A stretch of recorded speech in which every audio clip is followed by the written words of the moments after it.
கிளிநொச்சி மாவட்டத்தில் பளை பிரதேசத்தில் ஒரு 3 மாடி கட்டிடம் ஒன்று அமைக்கப்பட்டிருக்கின்றது. இதேன் பேசுபொருளானது என்று பார்த்தீர்களாக இருந்தால், இங்க விடுதலை புலிகள் அமைப்பினருடைய ஒரு முகாமாக இது செயல்படுகின்றது. அது மட்டுமில்லாமல் இங்கே வெடிபொருட்கள் செய்யப்படுகின்ற வாய்ப்புகள் இருக்கின்றனவா என்கின்ற கேள்விகள் எழுந்திருந்தன. இந்த சமூக வலைத்தளங்களில் பேசப்பட்ட விடயங்கள் அனைத்துமே போலியானவை, பொய்யானவை. இங்கு அப்படியான எந்த ஒரு முகாந்திரமும் இல்லை என்கின்ற விடயத்தை அவர் தெரிவித்திருக்கின்றார். எந்த ஒரு அனுமதியுமின்றி ஒரு கட்டடம் கட்டப்படுகின்றது என்றாலோ, அந்த காணி வேறொருவருக்கு சொந்தமானதாக இருந்தாலோ, அல்லது அந்த காணி வனவள திணைக்களம் போன்ற இந்த அரசாங்கத்துக்கு சொந்தமான இடமாக இருந்தாலோ, அது தொடர்பான நடவடிக்கைகள் சட்ட ரீதியாக எடுக்கப்படத்தான் வேண்டும்.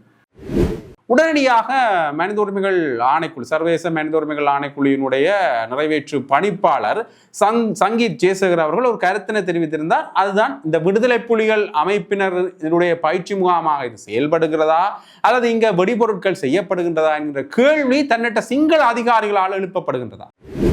அது மட்டுமில்லாமல் அந்த முறைப்பாடு அளித்தவர்களுக்கு தமிழர்கள் சார்பில் இருந்து மிரட்டல்கள் வந்து கொண்டிருக்கின்றன என்கின்ற விடயத்தையும் ஒரு ஊடக சந்திப்புல சொல்லியிருந்தார். அந்த ஊடக சந்திப்பு தான் மிகப்பெரிய அளவில் பேசுபொருளாக மாறியிருந்தது. இந்த காணொலி, இந்த ஊடக சந்திப்பு காணொலிகள் வந்த பிறகு சமூக வலைத்தளம் முழுவதுமே இதுதான் பேசுபொருள். போருக்கு முதல் அது வனவள திணைக்களத்தினுடைய கைக்கு போனது இன்னுமே மக்களுடைய கைக்கு வரையில்லை. இராணுவ முகாம்கள் இன்னும் மக்களுடைய காணிகள் இருக்கின்றது. இராணுவ முகாம்கள் கையப்படுத்தி வைத்திருக்கிற மக்களுடைய காணிகள் எப்போது விடப்படும்? கேப்பாப்பளவு, பலாலி, வவுனியா, முல்லைத்தீவு போன்ற பல இடங்கள்ல, ஜாழ்ப்பாணத்திலே பல இடங்கள்ல இன்று மக்களுடைய காணிகள் இருக்கின்றன.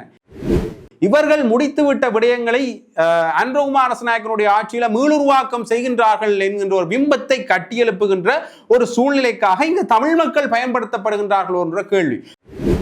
ஆகவே இந்த அரசியல் காழ்ப்புணர்ச்சிகளையும் அரசியல் பழிவாங்கல்களுக்காகவும் ஏன் இவ்வாறான ஒரு நிலைப்பாட்டை எடுத்துக்கொள்ள வேண்டும் என்கின்ற கேள்வி பெருவாரியாக இருந்தது.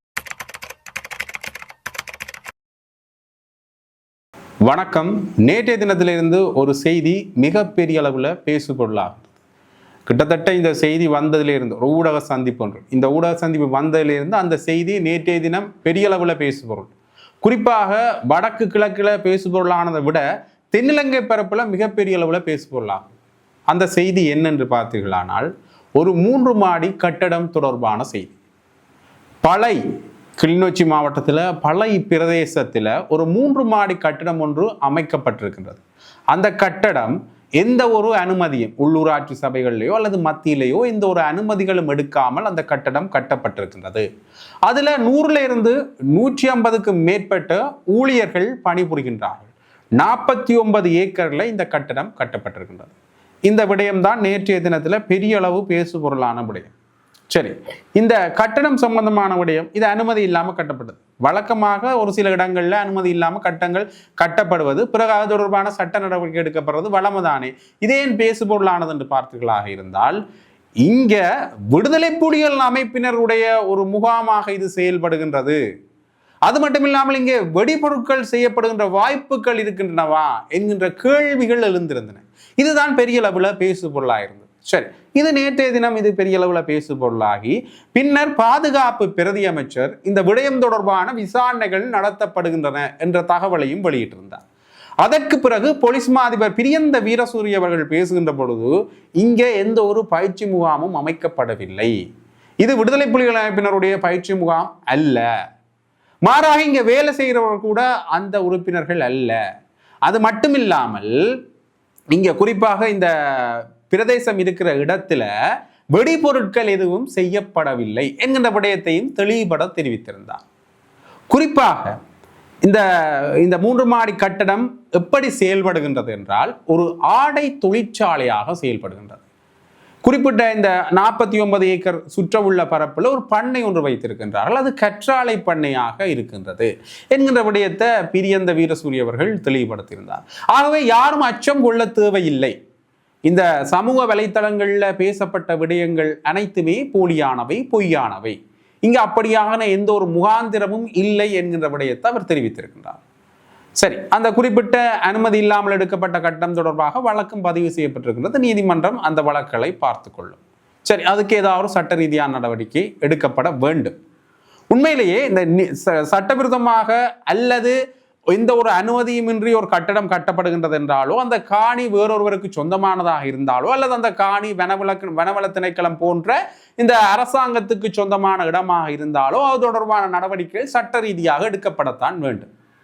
ஆனால் இப்படியான ஒரு விடயங்கள் வந்தா பிறகு, அதாவது இது ஒரு அனுமதியற்ற கட்டிடம், 3 மாடி கட்டிடம், இது வனவள திணைக்களத்தினுடைய ஒரு பகுதிக்குள்ளதான் அமைந்திருக்கிறது என்ற விடயங்கள் வந்த உடனடியாக மனித உரிமைகள் ஆணைக்குழு, சர்வதேச மனித உரிமைகள் ஆணைக்குழுவினுடைய நிறைவேற்று பணிப்பாளர் சங்கீத் ஜெயசேகர் அவர்கள் ஒரு கருத்தினை தெரிவித்திருந்தார். அதுதான் இந்த விடுதலை புலிகள் அமைப்பினருடைய பயிற்சி முகாமாக இது செயல்படுகிறதா அல்லது இங்க வெடிபொருட்கள் செய்யப்படுகின்றதா என்கிற கேள்வி தன்னிட்ட சிங்கள அதிகாரிகளால் எழுப்பப்படுகின்றதா. ஏனென்றால் சிங்கள அதிகாரிகள், குறிப்பிட்ட வனவள சிங்கள அதிகாரிகள் இந்த இடம் தொடர்பாக முறைப்பாட்டினை அருகில் உள்ள போலீஸ் நிலையத்தில் தெரிவித்திருந்தார்கள். ஆனால் அந்த முறைப்பாட்டுக்கு சரியான உகந்த நடவடிக்கைகள் எடுக்கப்படவில்லை. அது மட்டுமில்லாமல் அந்த முறைப்பாடு அளித்தவர்களுக்கு தமிழர்கள் சார்பில் இருந்து மிரட்டல்கள் வந்து கொண்டிருக்கின்றன என்கின்ற விடயத்தையும் ஒரு ஊடக சந்திப்புல சொல்லியிருந்தார். அந்த ஊடக சந்திப்பு தான் மிகப்பெரிய அளவில் பேசுபொருளாக மாறியிருந்தது. இந்த காணொலி, இந்த ஊடக சந்திப்பு காணொலிகள் வந்த பிறகு சமூக வலைத்தளம் முழுவதுமே இதுதான் பேசுபொருள். இது மட்டுமல்ல, இது வடகிழக்குல மட்டுமல்ல, வடகிழக்கை விடவும் தென்னிலங்கை பரப்புல மிகப்பெரிய அளவில் பேசுபொருளாக இருக்கின்றன. மீண்டும் விடுதலை புலிகள் மீளுருவாக்கம் செய்யப்படுகின்ற ஒரு வாய்ப்பு இருக்கின்றதா, அல்லது இந்த மீளுருவாக்கம் செய்யப்படுவதனூடாக நாட்டினுடைய தேசிய பாதுகாப்புக்கு அச்சுறுத்தல் இருக்கின்றதா என்ற வழக்கமான இவர்களுடைய கேள்விகள் கேட்கப்படுவதை காணக்கூடிய மாதிரி இருந்தது. ஆக இதெல்லாம் எதற்காக செய்யப்படுகின்றன என்கின்ற ஒரு கேள்வி. ஏற்கனவே இந்த விடுதலை புலிகள் அமைப்பினர் மௌனித்து விட்டார்கள் என்கின்ற விடயத்தையும், அவர்கள் அந்த மௌனித்து விட்டது என்ற வார்த்தையை பயன்படுத்தாவிட்டாலும் கூட அவர்கள் இந்த விடயத்தை தெரிவித்திருந்தார்கள். யார்? இந்த அரசாங்கம் சார்பிலே, இலங்கை அரசாங்கம் சார்பிலே முன்னைய நாட்களில் அரசாங்கங்களில் இருந்தவர்கள் அந்த விடயத்தை தெரிவித்திருந்தார்கள். ஆகவே மௌனித்து விட்டது என்று சொல்லப்படுகின்ற ஒரு அமைப்பு மீண்டும் மீளுருவாக்கம் செய்யப்படுகின்றது என்றால் முன்னுக்கு பின் முரணான கருத்துக்கள் இங்கே இருப்பதற்கான வாய்ப்புகள் இருக்கின்றன இல்லையா?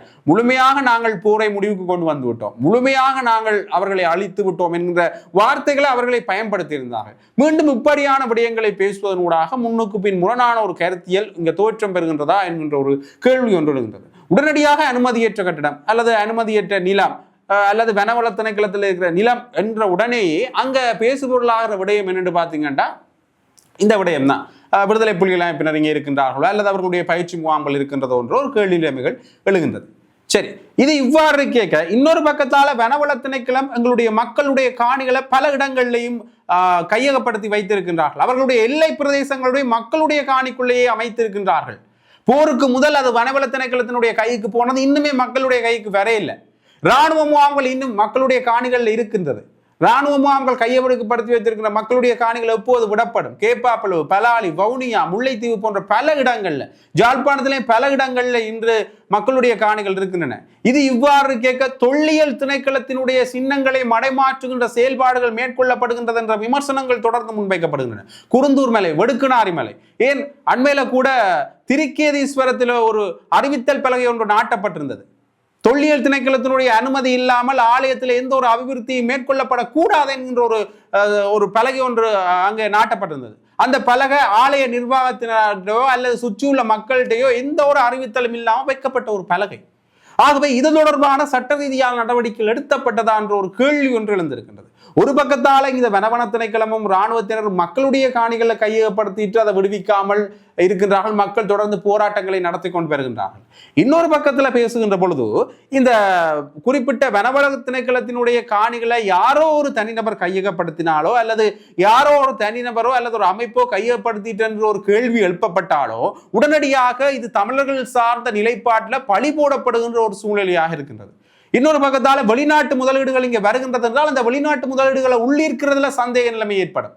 தொடர் விசாரணைகள் நடத்தப்படுகின்றன. அது எதற்காக இங்கே வெளிநாட்டு முதலீடுகள் வருகின்றன? மீண்டும் விடுதலை புலிகள் அமைப்பினர் மீளுருவாக்கம் செய்யப்படுகின்ற ஒரு நடவடிக்கை மேற்கொள்ளப்படுகின்றதா என்ற கேள்விகள் பாராளுமன்றத்திலும் சரி பொது வழிகளிலும் சரி தொடர்ந்து பேசப்படுகின்ற ஒரு விடயங்களாக இருக்கின்றன. ஆகவே இப்படி இருக்கின்ற பொழுது நாட்டுடைய பொருளாதாரம் இப்பொழுது நலிவுற்று காணப்படுகிற சூழ்நிலையில இப்படியான முதலீடுகள் சார்ந்த சந்தேகம், அது மட்டும் இல்லாமல் அடுத்த கட்டமாக அந்த முதலீடுகளை முடக்குவதற்கான நடவடிக்கைகள் மேற்கொள்ளப்படுகின்ற பொழுது எவ்வாறு பொருளாதார ரீதியான அடுத்த கட்டம் நோக்கி நகர முடியும் என்கின்ற இன்னொரு கேள்வியும் பலமாக எழுந்திருக்கிறத காணக்கூடிய மாதிரி இருக்கின்றது. சரி, இதெல்லாம் இருக்கட்டும். இந்த விடயங்கள் எல்லாம் இன்னொரு காரணத்துக்காக நிகழ்த்தப்படுகின்றன என்கின்ற ஒரு மறைமுக அரசியல் நிகழ்ச்சிகள் தொடர்பான விடயங்களும் இப்பொழுது பேசப்பட்டு வரதை காணக்கூடிய மாதிரியே இருக்கின்றது. அது என்னன்னு பார்த்தீங்கன்னா, இப்பொழுது இருக்கிற அன்ரகுமார நாயக்கனுடைய ஆட்சி கவிழ்ப்புக்கான அடுத்த கட்ட நடவடிக்கைகளை குறிப்பிட்ட எதிர்க்கட்சி, நேரடியாகவே சொல்ல போனால் பொதுஜன பிரமுகருடைய முக்கியஸ்தர்கள் மேற்கொண்டு வருகின்றார்கள்.